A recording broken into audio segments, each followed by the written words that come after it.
little tiny sprouts starting to bloom, but then also a lot of weeds, like a lot of weeds.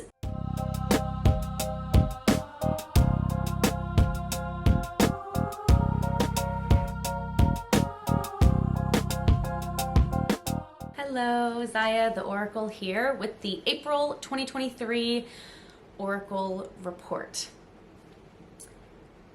First thing I see when I look at the energetics of April is blooming. Little tiny sprouts starting to bloom, but then also a lot of weeds, like a lot of weeds that on the surface just look like blooms. On the surface just look like no harm, no foul, beautiful nature. But if you look beneath the surface, some of these plants, some of these sprouts or blooms are actually jeopardizing the integrity of the roots of what is growing in your life. Some of these weeds look like mental. They are deeply ingrained beliefs or patterns of thinking that are acting as weeds in your mind. And so as you step into what is next for you, as we step into spring, as new chapters of our life begin to bloom, we have to take a fresh look at what else is growing in the fertile soil of our mind. And there are some things that are growing in your mind that underneath the surface are choking the life out of what is ready to grow and what is ready to blossom. So that might mean in love, for example. You might have a really specific idea of the type of person that you're attracted to, the type of person that would be a really good match for you, and the type of person that would make you happy. And some of those beliefs or thoughts might actually be prohibiting you from seeing similar qualities or characteristics in somebody else that comes in a different package. So that's an example of something in the mind acting as a weed that is getting in the way of what wants to blossom in your life. In matters of money, finance, or wealth, weeds could look like wanting a new level of abundance or financial freedom to land in your life. But the weed is that you have a very specific idea of how it's going to come in, what it's going to look like, etc. So you might be hell-bent on, okay, I'm going to make $10,000 this month. And then you look and you're fully expecting this $10,000, this additional 10K to come through this specific channel. And that is potentially blocking some of the creative flow that would be able to come through your mind to see, oh, here's a different opportunity for money to come in that didn't fit within what I had in mind. So it feels like a lot of the weeds are related to how we want things to happen, how we want it to look, how we want it to feel. And while we are sovereign co-creators, and we really do have the ability with the power of our consciousness to co-create our lived experience. That being said, it is a co-creation. And if you are too specific or too limited in your view of how you want things to happen or exactly what you want it to look like, then that is taking up space and like suffocating what wants to naturally bloom that might look a little different. So take a look at the things in your life that feel like conflicting desires. For example, the wanting to, let's see, what's a good example of conflicting desires? I want to be seen in a big way, but I don't want to be judged or outcast or receive any negative criticism. I desire structure and a foundation that feels stable and solid and reliable, but I don't want limitations or restrictions. I want to be free. Look at where there are desires that are at odds with each other, and how can you shift those just slightly to be able to work in harmony.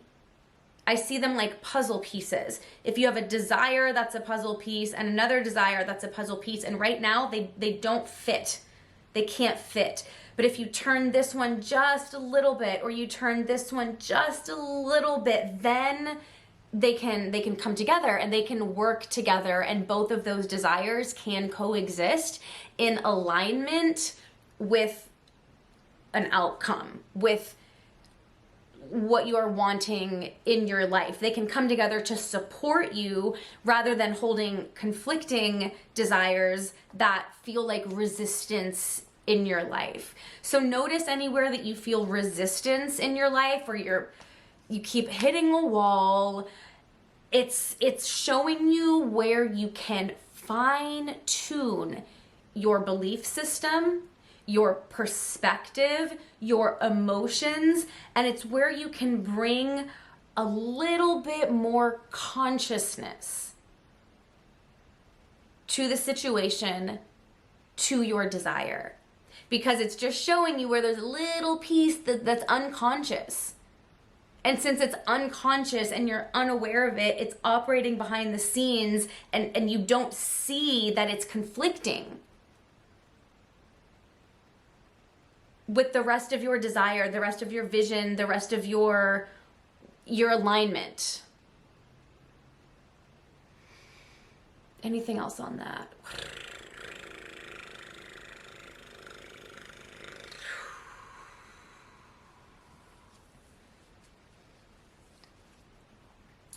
Don't judge the bloom. Don't judge the bloom. So if there are things beginning to sprout in your life, and you're like, okay, yeah, that's a maybe. I don't know. It doesn't look exactly how I have in mind. Well, how you have in mind is the full bloom. What you have in mind is the full, actualized bloom. It's what the flower will look like after it's fully blossomed. It's what the baby will look like after you give birth to the baby. It's what the painting will look like after you take it from blank canvas to living work of art. If you are judging what is sprouting right now compared to the ultimate bloom that you are projecting, you're gonna feel some disconnect. Now, we want to be able to hold the big picture vision of the bloom, allowing that vision to shift. You can look at a mom and a dad and see their genetics and guess what the baby will look like. But ultimately, the baby's gonna look however the baby's gonna look, and you don't have any say on that. You don't know what that baby is gonna look like, even if you can make really solid predictions based on the two images of people before you that are combining genetics to create a child. You can have all of the information available to you, and you still will not know what it will look like. Let that happen. That leaves room for magic. That leaves room for surprise. That leaves room for better than you could imagine. So hold the vision of the bloom, but don't hold it too tightly, and don't hold too specific of a vision. Allow it to shift and change, and notice where you are judging what's happening in your life right now, the current bloom or lack thereof, what's currently sprouting, the beginning versions of something. Notice where you are judging this beginner version of versus this projected final outcome. It can be helpful or potentially grounding to see possibility of, okay, well, in relation to this big picture that I'm holding, does this bloom, is it starting to have some of those characteristics? Could it potentially grow into something similar to this? It doesn't feel like there's an alignment or a trajectory that could possibly exist. Okay, great. Now drop the details. Hold on to the core values, the core feelings, the core experience that you want to have in this full bloom situation.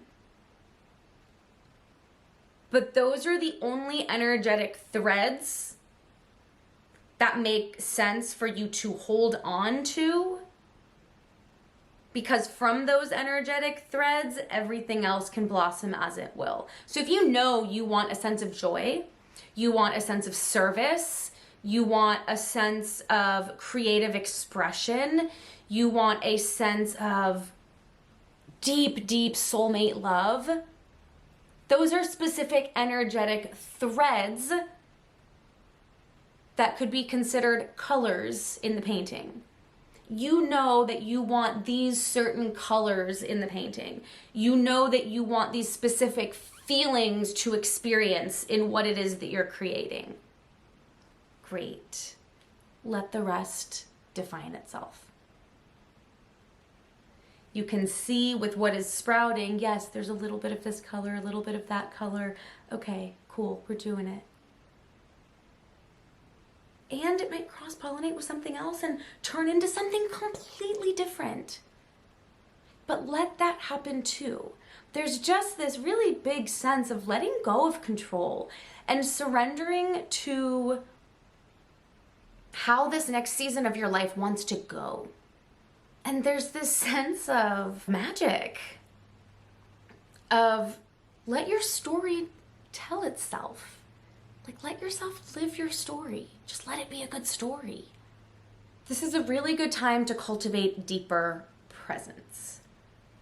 Deeper presence. Can you be so present in nature that you watch everything bloom? That you notice, whoa, yesterday it looked like this, and today it looked like this. Can you be so present in yourself, in your body, in your feelings, in your environment, to notice the subtleties of all that is blooming?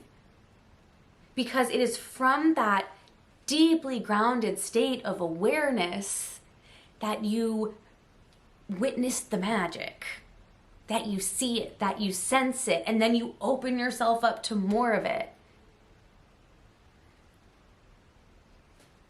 Because also, the way that you respond to the present moment, that is the seed of your future. How you are responding in the present moment, your frequency, your vibration, your state right now is the seed of your future. It's what is coming into form, what will come into form in the future. So the way that you are relating to the now, to the people in your life, to the opportunities, to the what feel like roadblocks, to the challenges, to all of it, the way that you're responding to that, the way that you're bringing your consciousness to the present determines your future. Because who you are being now is coming into form in the future. It's a co-creation.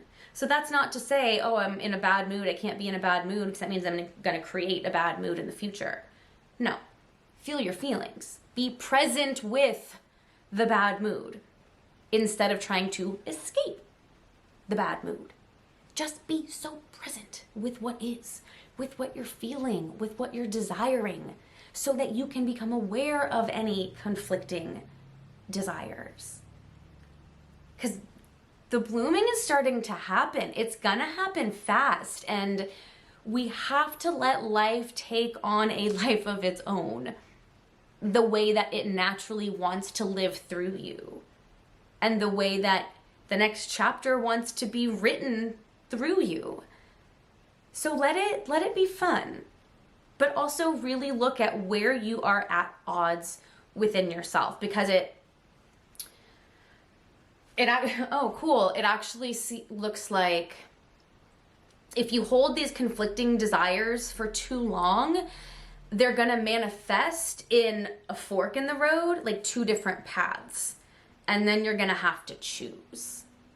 Versus if you get clear with the conflicting desires right now, you can tweak them and fine tune them so that they can come into alignment and take you in one direction, rather than going in split directions and feeling this push-pull, this tug-of-war, this 1 foot in, 1 foot out type of thing. So if you can become aware of the conflicting desires now, it will help fine-tune your focus and your direction.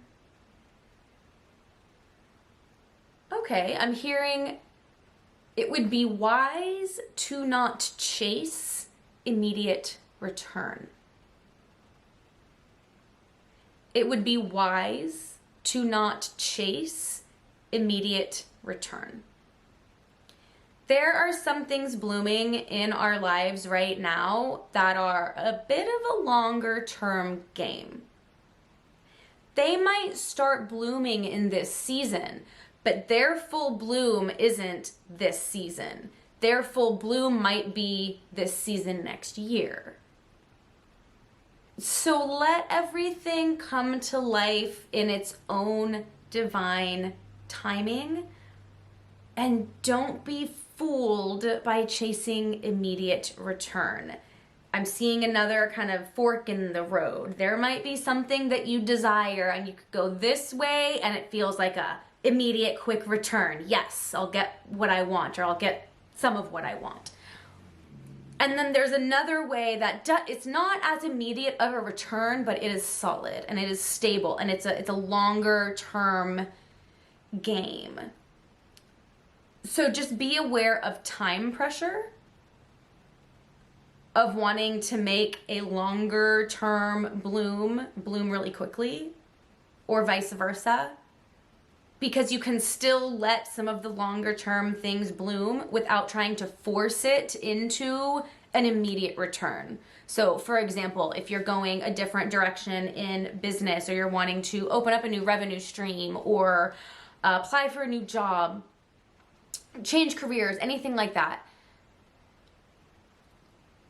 there might be something that is an immediate thing, or there might be something that's more of a, yes, you shift now, but it's a bit of a longer term game.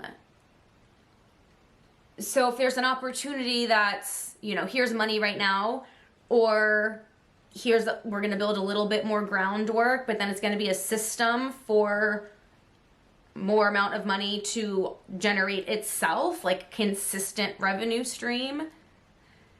Just notice the difference between those and let each one be what they are meant to be.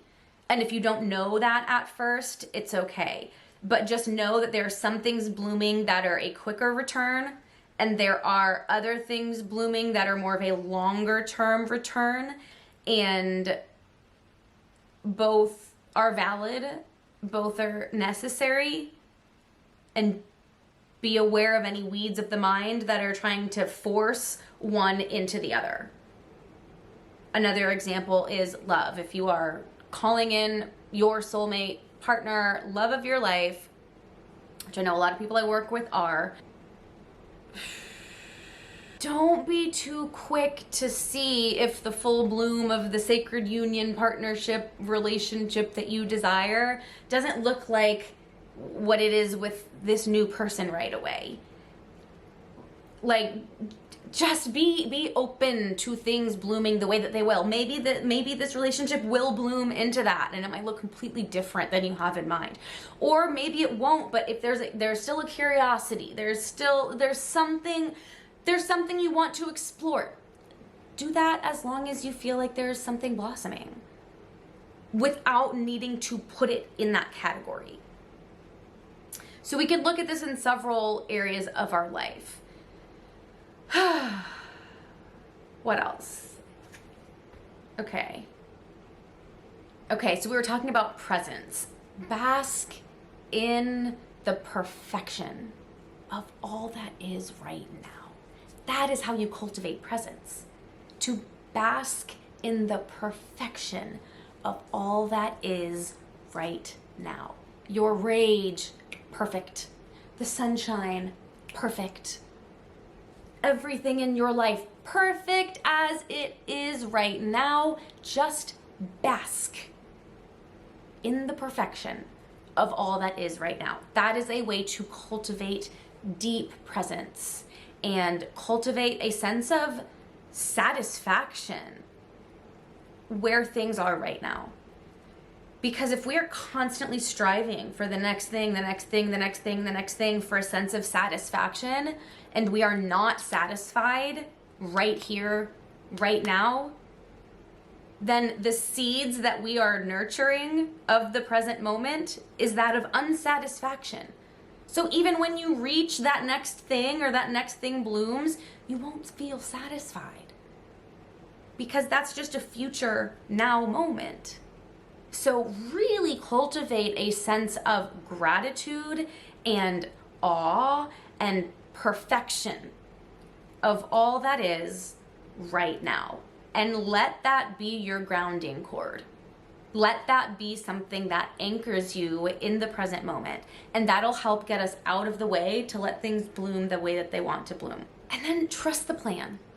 Trust the plan. I firmly believe that our soul has a plan, and that our soul with God are conspiring on that plan. I truly believe that at a soul level, we chose landmarks on our journey and what we came here to experience. And we still have to choose it. We still have to say yes to the plan, even and especially when we don't remember what the plan is. But I invite you to trust that there is a divine plan,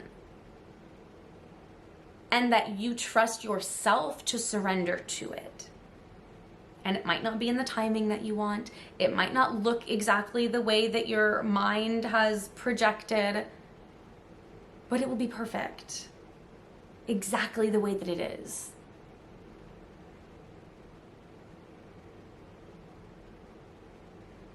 I am so preaching to myself right now. Oh, I want to go back and watch this and see what comes up. Okay, what else? You have to choose. You have to choose. You have to choose. A desire without choice is an ungrounded wish. A desire without choice is an ungrounded wish. You can have ungrounded wishes as long as you want, but then don't complain about living in fantasy land having all these wishes that aren't coming true. You have to choose it. Decide. You just choose it and decide. And you choose to follow the path that presents itself to you as it presents itself to you. You don't choose how it's going to happen.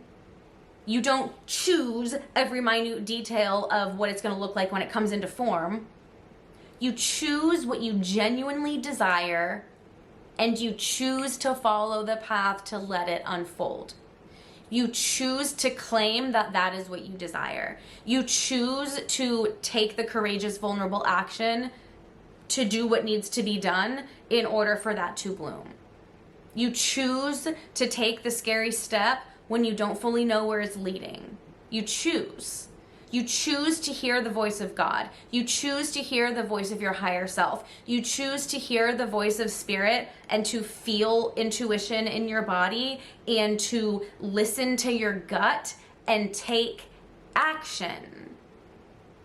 You cannot sit around wishing and expect it to come into form. That is an ungrounded wish. You must take action, and you must trust the divine plan and the divine unfolding as you take action. Because if you take a misstep, that's fine. You'll be redirected. Just like a GPS system. If you leave the parking lot and you turn the wrong way, it'll say rerouting, and it'll reroute you to go the right way. But if you just sit in the parking lot and don't move, it won't reroute you. It can't. You're not moving. It has to know that you're going in a direction to say, oh wait, let's turn the wheel. If you're just idling, sitting parked, we can turn the wheel all day long, but you're still not going anywhere. You've got to let yourself take the action. And let yourself kind of play the fool right now. As in the fool in tarot. The fool is innocent and naive and embarking on a journey. There's an innocence, there's a kind of a childlike curiosity and wonder. There's also a bit of an ungrounded confidence, like, yes, I'm doing it and I'm gonna do it. And without kind of realizing, oh, there might be hardship, oh, there might be challenge, oh, I might need to develop new tools and skills and beliefs in order to step into whatever this journey is, to continue along this journey. But having that beginner's mindset, being okay being a beginner, being okay not knowing, and trusting it's all unfolding and you're here for the adventure. This childlike, fool-like energy is a really helpful way to stay open and receptive to play. And as you play, you are open and receptive to hearing the voice of the divine. Because in play, in lightheartedness, in wonder, in curiosity, there's an openness, there's an open-mindedness, there's an open-heartedness. And in that openness, you are more open to hear, to sense, to feel, to get a nudge. And from this openness, you take it. You don't overanalyze it. You're on a trail and you see a little fairy trail veer off and you're like, ooh, that feels fun, ba-doop. And you dive into the fairy trail. You're not like, okay, let me map out 12 steps ahead if I stay on this trail versus if I take the fairy it presents, it feels good, and you go. There will be times for structure and linear thinking, but as far as moving along your path right now, you don't have all of the information to lead from the mind. You have to just be in a beginner, wonder, curious, playful, open, receptive state, because that's how you're receiving the instructions. That is what will tell you that you're on the right path. Joy, excitement, curiosity, intrigue. There's something about intrigue that feels alive for some of us right now. This might not be for everybody, but for some people, there's almost this intrigue that is inviting you into deeper parts of your psyche. Maybe deeper aspects of your expression that really want to come out. So you might be intrigued by a person or intrigued by an opportunity. But notice intrigue has this energy of I'm curious, but I can't quite see. Like there's something that feels like that it's in the dark. And so you're intrigued and you kind of want to peek in and turn the light on. Whereas curiosity is more like, ooh, here's a brightly lit room. Like, I wonder what's in there.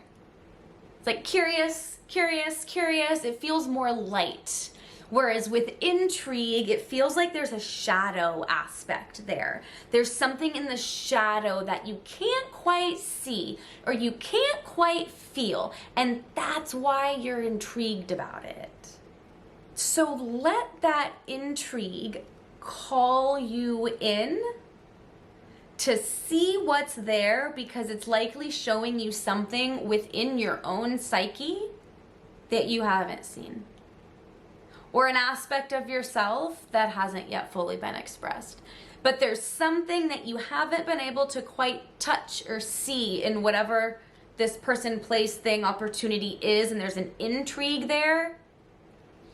Let the intrigue draw you in long enough to look at the reflection of what it is showing you that you haven't seen within yourself. Then you can move forward in whatever way feels aligned. Let the intrigue take you in to see what you might not have seen within yourself, and don't let it seduce you into going further into the room beyond a point that is beneficial to you. So you might be intrigued and then look in and kind of see, what am I unable to see, sense, or feel here? Oh, this is what that's reflecting within me. Cool, let me reintegrate that, or express that, or own that, or feel that, or whatever. Let me bring myself into wholeness within myself with this aspect that it was kind of reflecting back to me. But then look at it fresh. Are you still intrigued? Does it still feel like there's something there for you? Does it now, after that shadow has been integrated from this more whole place, you can see a wider vision? Does it still feel like this person, place, thing, or path has anything more for you beyond that? It may not. It may be like a little bloop on the journey, a little off-road to kind of pick up this piece of yourself, or pick up this tool or this remembrance, or it feels like an aspect of yourself, and then you move in a, you kind of get back on the path going where you're going. Or it might take you in a direction that's different than what you thought, but it actually is like the thing. But just be aware of intrigue and let yourself follow it as long as it feels beneficial for you. But don't let the mystery suck you in beyond any value that it could provide along the way. Anything else for April 2023? I'm hearing enchanted. Let yourself be enchanted. And notice where you feel disenchanted in your life. You may feel disenchanted with a certain dynamic, or disenchanted with a part of your work in the world. Look at that. Because either some magic and excitement and play needs to be infused into those areas. Like, you need to bring it back to life. Wherever you feel disenchanted, it needs to be brought back into life. Or it's showing you where, okay, that's just not the thing anymore. Let's like pivot a little bit, and this is where I feel enchanted and lit up.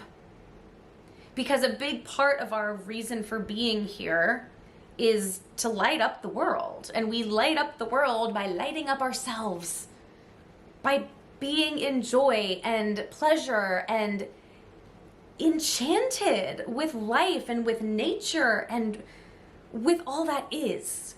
And so how can you bring a sense of enchantment to your day? And notice the places where you're like, I can't bring enchantment here. We'll see what that's showing you. There might be a pivot that needs to happen. Because, we are going through an economic paradigm shift.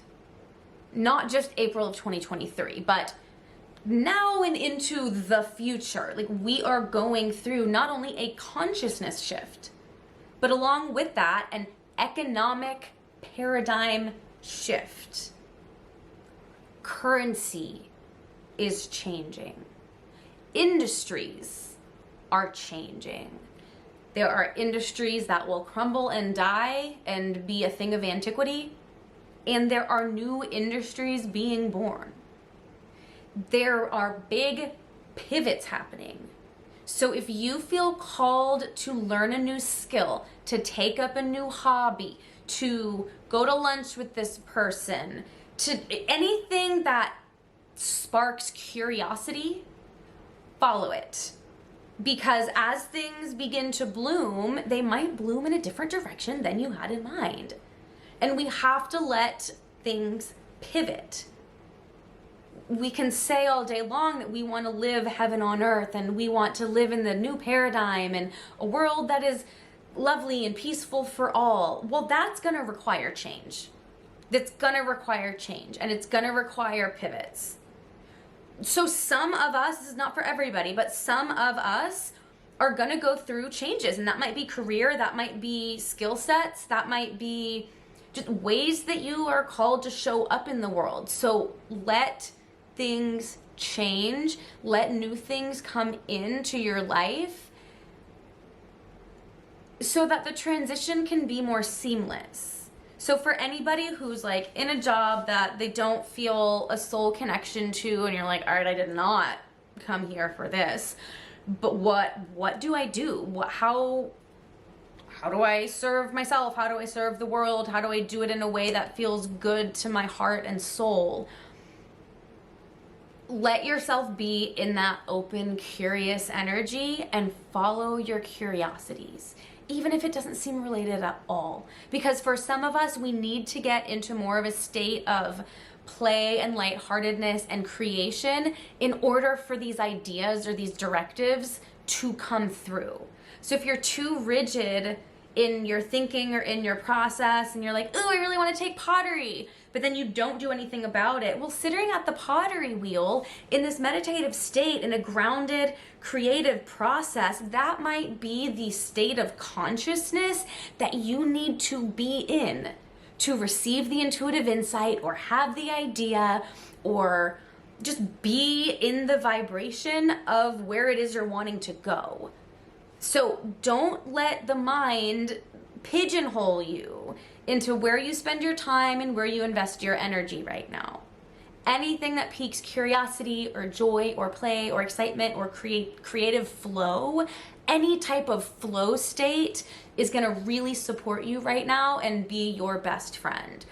Definitely have a grounding practice. Ideally first thing in the morning, get outside, feel the earth, have a grounding practice, even if it's just for a moment. Do that before you get in your mind.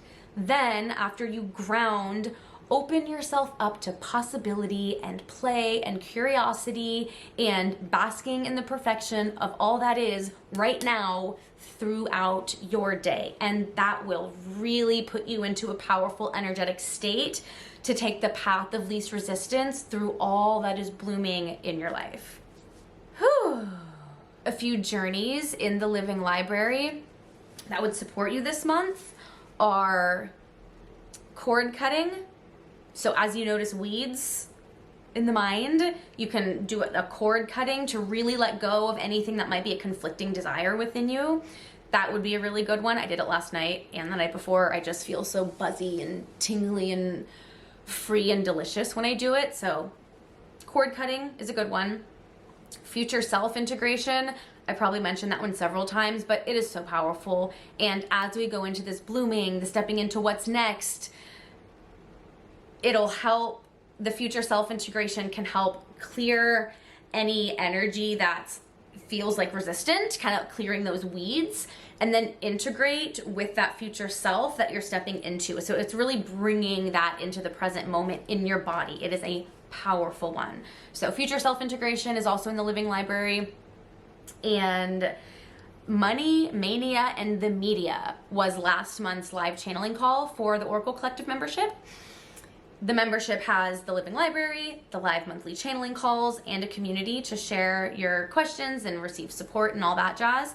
Money, Mania, and the Media was the live channel transmission for last month. That is in the Living Library.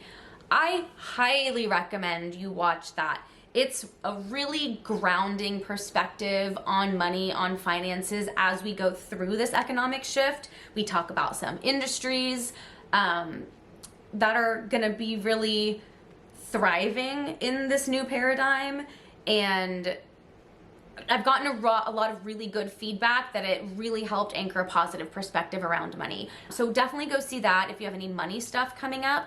And then the month before was Anxiety Be Gone. So that is also in the Living Library. There's a healing with it and a very pristine picture painted of what anxiety is, how it shows up, and how to shift it.